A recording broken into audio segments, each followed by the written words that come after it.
This is Susan Wheelbanks with blendedinsight.com. I am a holistic and integrative healing arts practitioner, an intuitive, and an energy healer. In this podcast, I share tips, tools, and suggestions that have helped me along my path in hopes of inspiring and helping you along yours.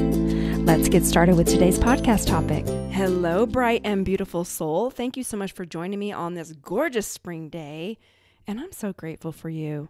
I really appreciate you showing up and all of your kindness and all of the feedback. I've received so much beautiful feedback over the last month on this podcast and what it means to you, and I really, really appreciate it. And I'm just honored.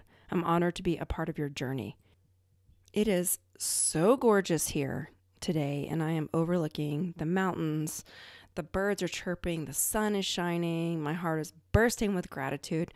We have so much to be grateful for. I know the world is chaotic and a mess, but you get to choose what you focus on. You are the only thinker in your mind. And I believe I've mentioned this in a previous podcast about years ago for my undergraduate program. We had to read the book, Man's Search for Meaning by Viktor Frankl. And he was in a concentration camp, and he was sharing that regardless of the external circumstances, you always get to control your mind, how you process things, and what you think about, which is a little bit of a piggyback about what I shared last week. And so this week, which is interesting enough, this topic came in, and I'm like, okay, the title came in for me. And so I started thinking about all the ways that I attempt to neutralize negativity. And I say attempt because we're responsible for what we think, what we do, and how we act. We're responsible for that. And those of us who are on this spiritual path, when our energy centers are bigger, our path is higher, we know a little bit more than the collective. And therefore, when you know more, you're held to a higher accountability. This is why when I get trolls or people who are just looking for occasions to be offended, or they're just ugly, or they're lodging things at me, inside my soul smiles. Not that I wish them harm, but I know that I'm up leveling, because there's always these cycles that happen in my life, and it's been going on forever. So I know when it kicks up and I get like trolls or people that I don't even know, strangers on the internet, that of course they don't ever reveal their identity. You know, there's always incognito. If they're spamming my YouTube or they're sending ugly messages, I know that I'm on the brink of something big, because it's like the bow and the arrow. So I used to attend a church where the pastor would use this analogy, but it's not a new one. He didn't create it. It's from someone else. But it's when a bow and arrow, when the arrow is about to be launched and shot, it's always pulled back first. So it gets pulled back, and then the momentum is building, and then it shoots off. So I always know that a big up level is coming, and I don't take offense to it, because these people are unconscious and they're just being used as a tool to get me to the next level. And so I wanted to share with you ways that I, over the years, have done my very best to neutralize negativity, because we're still human. I'm very human, and I'm very honest about that. I'm flawed. I can get irritated, frustrated like everyone else. I can rant. I can go on rants of epic proportions. And I can just get really irritated at people. I really, really can. And the difference is how quickly you course correct and what you do to mitigate that, to make it better. And so there's a couple things I want to share. And it's interesting because I'm part of a Soul Sangha, a group of prana killers that are on a advanced path. We're all on an advanced path, but we've taken the higher classes. And he mentioned this, which is funny because I'd already received this topic without the content. That's the way it goes. I received the topic without the content, and then I get to sit quietly and listen to what comes in and then share that. So one of the ways that I try to neutralize this is, say, for example, if I leave a review on Yelp or Google or wherever, if I leave a negative review, this has been years ago, I set this rule for myself. If I leave one negative review, then I have to go and leave 3 positive reviews for other places to neutralize that, because I always want the positive to be bigger than the negative, because I want the positive thought forms to be much larger than the negative. Because there's a difference between like just bitching and being a negative person and holding someone accountable and being honest and being factual. So when I write those reviews, I try to take out the emotion and just be very factual about what occurred. And so I was listening to this talk, and I guess this is some work of Master Choa that he talked about a long time ago, is for every one negative thought, you do 7 positive thoughts to neutralize it, which is funny because intuitively I was just doing 3. So for example, let's just say there's someone in your life that's really agitating you and you find yourself venting about it, because there's a difference between venting and gossiping. Venting is it directly involves you. You need to get it off your chest because that energy is building up and you need to share it with someone. You guys can share it and then you feel better. There was some healing that took place and you move on. Gossiping is when it doesn't involve you and you're just being ugly about someone else. This is really common with trolls on the internet. They just drop in on someone's post and then just psychic attack them through all these ugly, and they're super miserable people, because no one that's doing better than you will ever come to you and take the time and energy to try to psychically attack you. That's gossiping. That's being ugly.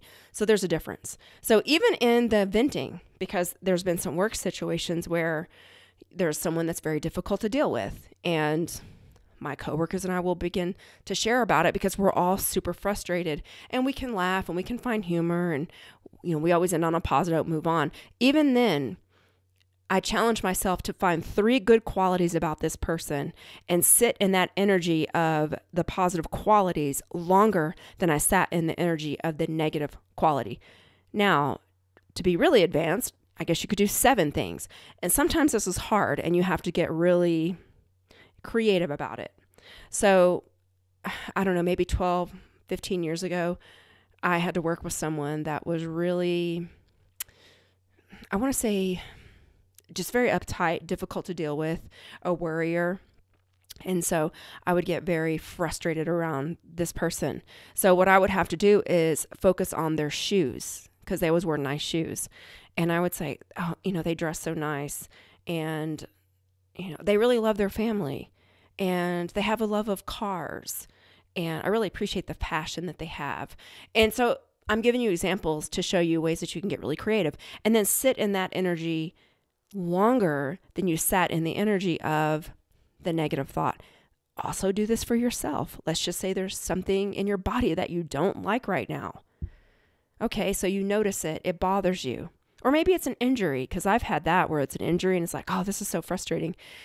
Okay, so then shift it into positive things about that particular body part or other places in your body that you are happy with. So it could be, I am so grateful that I have healthy lungs where I can breathe in this beautiful oxygen, and I can sit and I can use my hands. I can talk perfectly. I'm so grateful for my body for carrying me, for putting up with all the shenanigans I've put it through, all these years. Think about all the years that you've lived in your body and how it served you well, even when you feel like it's not functioning. It's doing its very best to serve you. And also just shifting the vantage point to, everyone's got something going on, and most of the time we don't know anything about it. People have the tendency to show us their highlight reels. So they're going to post their best pictures on social media with their deep quotes and all that's good that's going on in their life, when underneath, oftentimes, there's a whole other iceberg going on that we don't know about. People are going to, even in passing, people are going to give you their best foot normally. So just in passing, how are you doing? Oh, I'm doing great. That person could have just had a death in the family. They're not doing great. They're making small talk because they're putting their best face forward. And I do believe that there's a positive place for that, because I will say I also do that simply because for me, I am charged with taking on a lot, and I'm on this path of helping people. So for me, I don't want to bring other people down. I feel like that makes the world heavier because my energy centers are big. So I wouldn't just lay that on, the front desk attendant somewhere who's not on this path and lay them out with my energy, which I could do anyway. Just by being positive, I can do that because of the work that I've done. Same is true for you. And so you want to use your discretion. And really, that's kind of all I wanted to offer, is just use your mind to pull in more vibrations that you want to align with.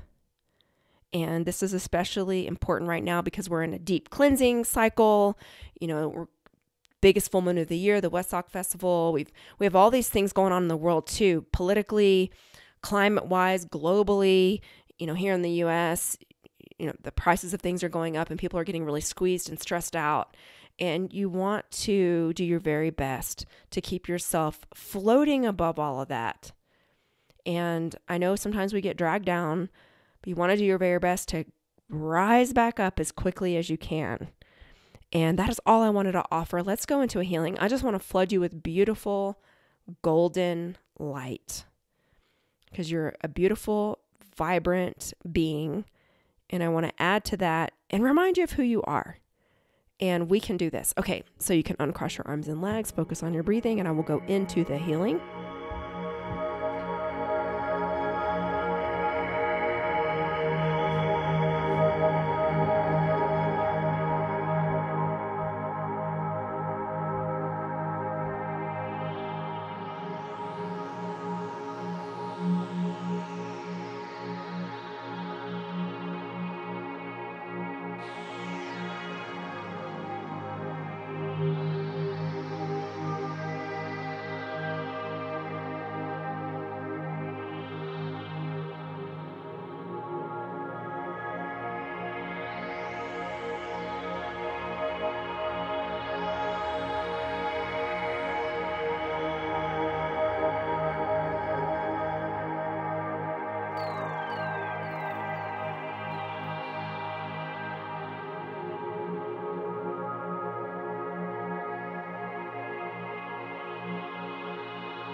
Okay, and so it is. You can come back into your body.